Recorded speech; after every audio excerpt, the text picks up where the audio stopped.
Students हम बात करेंगे solving second degree equations in general form type 2। और टाइप 2 क्या है जी, इसमें हम यूँ डिस्कस करेंगे कि when both equations are of the form ax square plus by square plus h time xy plus c equal to 0। ठीक है, मतलब कि दोनों ही क्वाड्रेटिक इक्वेशंस हों और दोनों में ही दो दो वेरिएबल शामिल हों। ठीक है, तो या अगर हम चलें दो दो वेरिएबल्स शामिल कर रहे हैं तो उसमें फिर ये टाइप बन रही हो। ठीक है, अब इस टाइप को लाना, इसमें बहुत से केसेस अराइज होते हैं। तो मैं पहला केस आपसे डिस्कस कर रहा हूँ। इस लेक्चर को मैं मतलब पार्ट्स में डिवाइड कर दूंगा और उसमें हर पार्ट में मैं डिफरेंट केस आपसे डिस्कस करूंगा। तो केस वन में मैं जो इक्वेशन सेलेक्ट कर रहा हूँ वो इस तरह की हैं कि जैसे फर्स्ट करें, मैं लिखता हूँ 5x square plus 4y square, और ये किसके इक्वल है, 16 के। ठीक है, इसे लेट से कह लेते हैं ये फर्स्ट इक्वेशन है। ठीक है जी, और जो सेकंड है हमारे पास इसमें 13x square minus 5y square, और ये इक्वल टू है 57 के। ठीक है, ये फर्ज कर लें ये सेकंड। तो ये टाइप मतलब है तो टू ही, लेकिन केस वन है।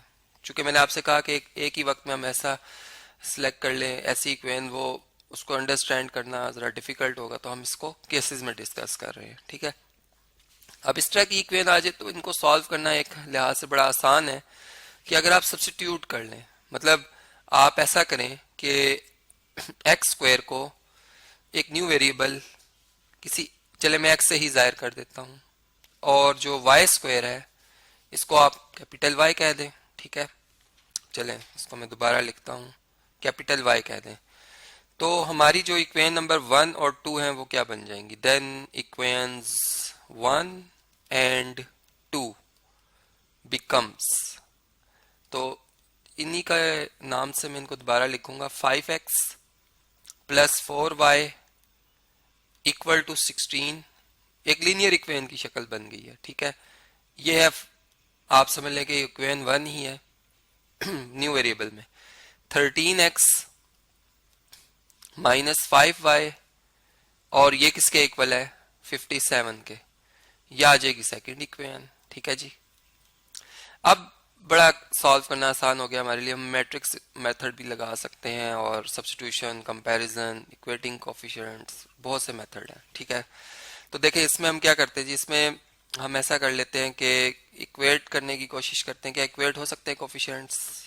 अगर मैं फर्स्ट इक्वेशन को 5 से मल्टीप्लाई कर दूं और सेकंड इक्वेशन को 4 से, तो इक्वेशन 1 क्या बन जाएगी, इक्वेशन 1 बन जाएगी, यहाँ पे मैं लिख देता हूँ इक्वेशन 1 इम्प्लाइज। ठीक है, ये बन जाएगी जी 25x प्लस 20y, और 16 को 5 से मल्टीप्लाई कर लें 80 आ जाएगा। ठीक है, ये आ जाएगी इक्वेशन नंबर 1।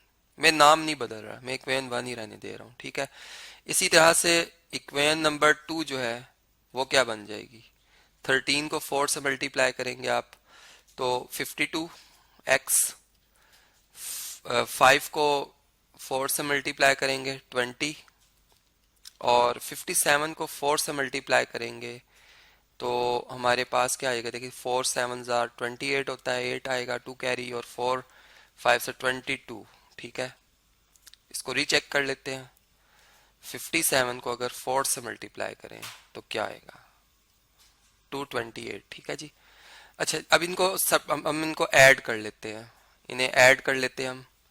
तो ऐड करने से जो x वाली टर्म्स हैं वो ऐड हो जाएंगी, मतलब ये आ जाएगा 77x, जबकि ये टर्म्स हमारी कैंसिल हो जाएंगी, और इधर क्या आएगा, इधर आ जाएगा जी 308, क्योंकि 228 में अगर आप 80 ऐड करते हैं तो कितना आता है जी, ये आता है हमारे पास 308। ठीक है, अब 308 को अगर आप 77 से डिवाइड करें, चले मैं इसमें 80 ऐड करता हूं, पहले हम इसमें 80 ऐड करते हैं, फिर इसको हम डिवाइड करते हैं 77 से, 4 आता है आंसर। ठीक है जी, 4। तो यहां से हमारे पास कैपिटल एक्स, सॉरी मैंने ये स्मॉल एक्स लिख दिया था, यहाँ पे कंफ्यूजन हो जाएगी क्योंकि हमने अभी स्मॉल एक्स नहीं लिखा। ठीक है, ये कैपिटल एक्स है, तो कैपिटल एक्स जो है वो इक्वल टू आ रहा है 308 डिवाइडेड बाय 77 के, और ये बना 4। अब x की इस वैल्यू को हम इक्वेशन 1 में भी दर्ज कर सकते हैं और 2 में भी दर्ज कर सकते हैं, ठीक है।